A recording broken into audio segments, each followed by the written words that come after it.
Chapter 4 of Horrid Henry and the Mega Mean Time Machine by Francesca Simon, narrated by me. Chapter 4. Horrid Henry dines at Restaurant Le Poche. "Great news, everyone," said Mum, beaming. "Aunt Ruby is taking us all out for dinner at Le Poche, the best French restaurant in town." "Oh boy, Restaurant Le Poche," said Perfect Peter. "We've never been there." Horrid Henry stopped scribbling all over Peter's stamp album. His heart sank. French? Restaurant? Oh no. That meant strange, horrible, yucky food. That meant no burgers, no ketchup, no pizza. That meant... No! "I don't want to go there," howled Henry. Who knew what revolting poison would arrive on his plate, covered in gloopy sauce with green bits floating about? Ugh. "It's Mum's birthday," said Dad, "so we're celebrating." "I only like Whoopie," said Henry, "or Fat Franks. I don't want to go to Le Poche." "But Henry," said Perfect Peter, tidying up his toys, "it's a chance to try new food." Mum beamed. "Quite right, Peter. It's always nice to try new things." "No, it isn't," snarled Horrid Henry. "I hate trying new food, when there's nothing wrong with the old." "I love it," said Dad. "I eat everything except tomatoes." "And I eat everything except squid," said Mum. "And I love all vegetables except beetroot," said Perfect Peter, "especially spinach and sprouts." "Well, I don't," shrieked Horrid Henry. "Do they have pasta?" "Whatever they have will be delicious," said Mum firmly. "Do they have burgers? If they don't, I'm not going," wailed Horrid Henry. Mum looked at Dad. Dad looked at Mum. Last time they'd taken Henry to a fancy restaurant, he'd had a tantrum under the table. The time before that, he'd run screaming around the room, snatching all the salt and pepper shakers, and then thrown up on the people at the next table. The time before that, Mum and Dad preferred not to think about that. "Shall we get a babysitter?" murmured Dad. "Leave him home on my birthday," murmured Mum. She allowed herself to be tempted for a moment. Then she sighed. "Henry, you're coming and you will be on your best behaviour," said Mum.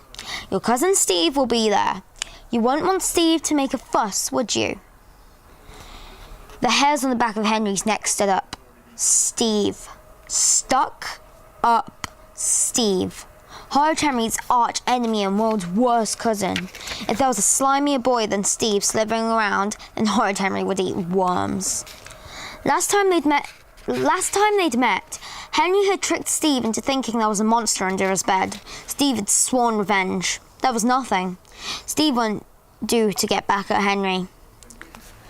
Boy, did Henry hate stuck-up Steve. Boy, did stuck-up Steve hate Horrid Henry. "I'm not coming, and that's final," screamed Henry. "Henry," said Dad, "I'll make a deal with you." What deal?" said Henry, suspiciously. It's always wise to be suspicious when parents offer deals.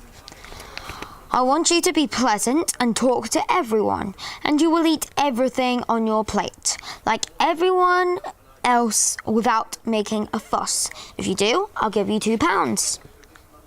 £2. 2 whole pounds. Horrid Henry gasped. 2 whole pounds for just talking and shoving a few mouthfuls of disgusting food in his mouth. Normally, he had to do that for free. "How about £3? said Henry. "Henry," said Mum. "Okay, deal," said Horrid Henry. "But I won't eat a thing and they can't make me," he thought. He'd find a way. Dad said he had to eat everything on his plate. Well, maybe some food wouldn't stay on his plate. Horrid Henry smiled. Perfect Peter stopped putting away his bricks. He frowned. Shouldn't he get £2 like Henry? "Where's my reward for being good?" said Perfect Peter. "Goodness is his own reward," said Dad. The restaurant was hushed. The tables were covered in snowy white tablecloths with yellow silk chairs. Huge gold chandeliers dangled from the ceiling. Crystal glasses twinkled. The rectangular china plates sparkled. Horrid Henry was impressed. "Wow," said Henry. It was like walking into a palace. Haven't you been here before?" sneered stuck-up Steve. "No," said Henry. "We eat here all the time," said Steve. "I guess you're too poor." "It's 'cause we'd rather eat at Whoopee," lied Henry. "Hush, Steve," said rich Aunt Ruby. "I'm sure Whoopee is a lovely restaurant." Steve snorted. Henry kicked him under the table. "Ow!" yelped Steve. "Henry kicked me." "No, I didn't," said Henry. "It was an accident." "Henry," said Mum, through gritted teeth. "Remember what we said about best behaviour? We're in a fancy restaurant." Horrid Henry scowled. He just looked cautiously around. It was just like he'd feared. Everyone was busy eating weird bits of this and that, covered in gloopy sauces. Henry checked under the tables to see if anyone was being sick yet. There was no one lying poisoned under the tables. Guess it was just a matter of time, thought Henry grimly. "You won't catch me eating anything here." Mum, Dad, Peter and rich Aunt Ruby babbled away at their end of the table. Horrid Henry sat sullenly next to stuck-up Steve. "I've got a new bike," Steve bragged. "Do you still have that old rust bucket you had last Christmas?" "Hush, Steve," said rich Aunt Ruby. Horrid Henry's foot got ready to kick Steve. "Build a car, battle axe. How many times have I told you? Don't chew with your mouth open," boomed a terrible voice. Horrid Henry looked up. His jaw dropped. There was his terrifying teacher, Miss Battleaxe, sitting at a small table in the corner with her back to him. She was with someone even taller, skinnier, and more ferocious than she was. "And to take your elbows off the table." "Yes, Mom," said Miss Battleaxe meekly.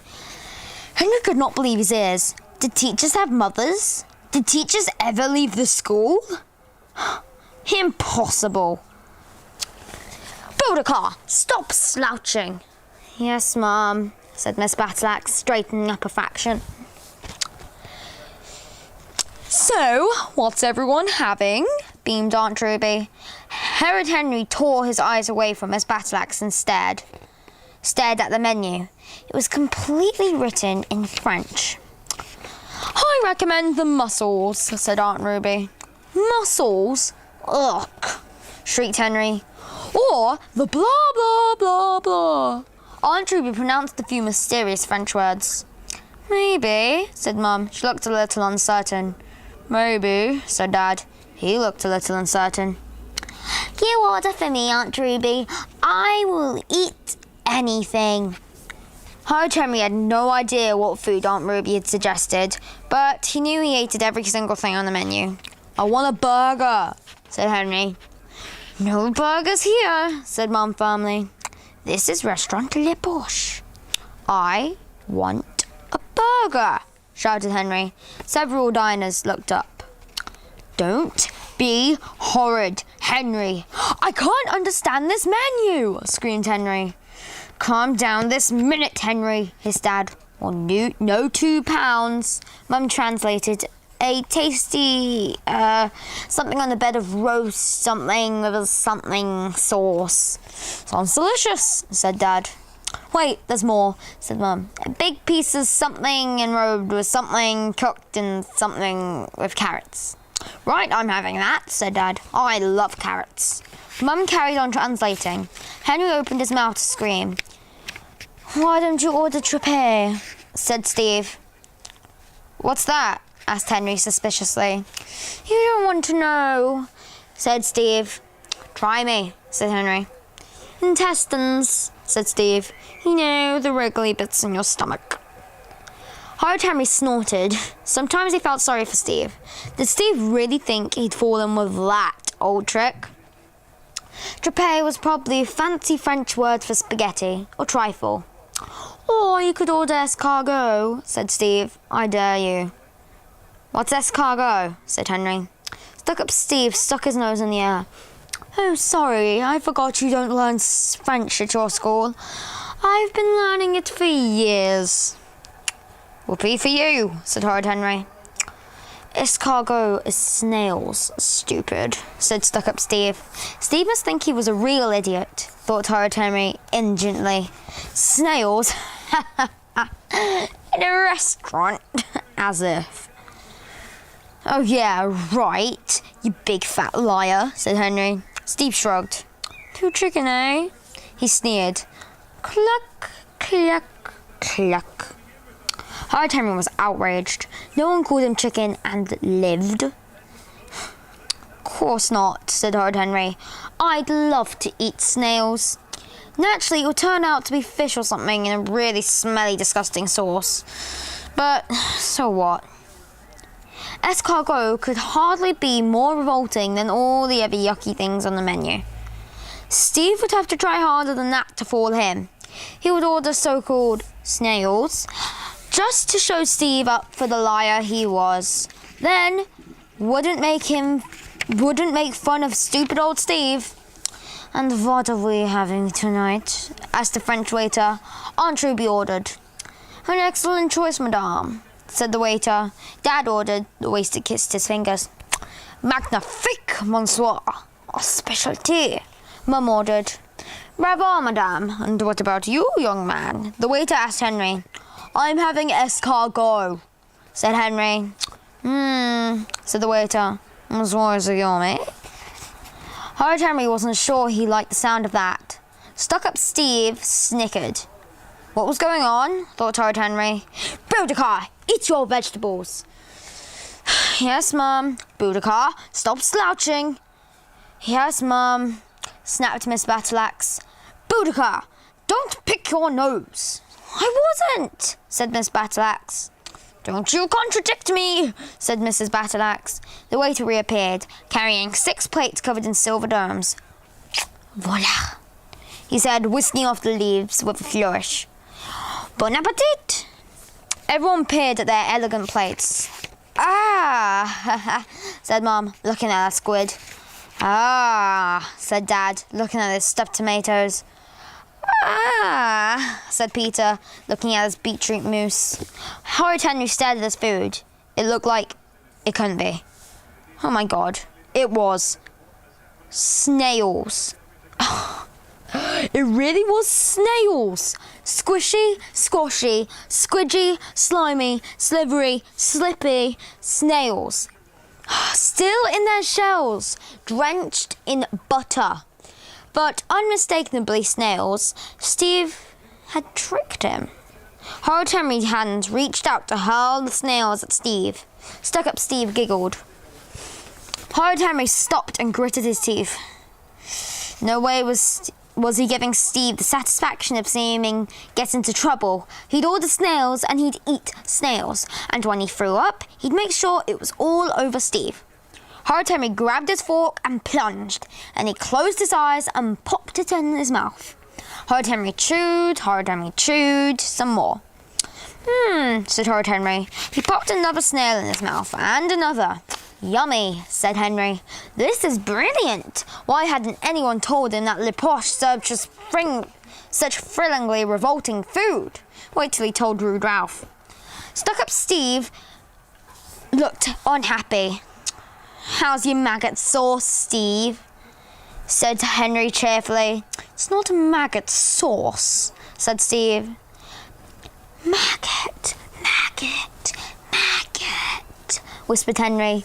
Watch them wriggle about. Steve put down his fork. So did Mum, Dad, and Peter. Go on, everyone. Eat up, said Henry, chomping. I'm not that hungry, said Mum.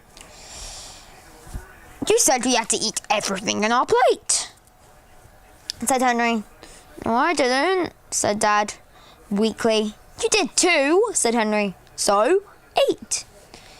Oh, I don't like beetroot, moaned perfect Peter. Hush, Peter, snapped Mum.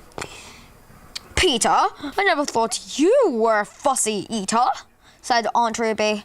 I'm not, wailed Perfect Peter. Boudicca! Blasted Mrs. Battleaxe's shrill voice. Pay attention when I'm speaking to you. Yes, Mum, said Miss Battleaxe.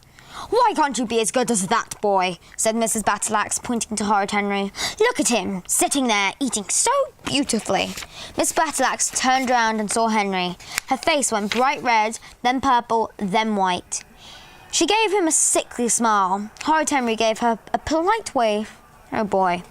For the first time in his life, was he ever looking forward to school. That's the end of this book. If you enjoyed, please do not forget to like this video and subscribe. And also, don't forget to comment down below whatever book you want me to read. Bye-bye.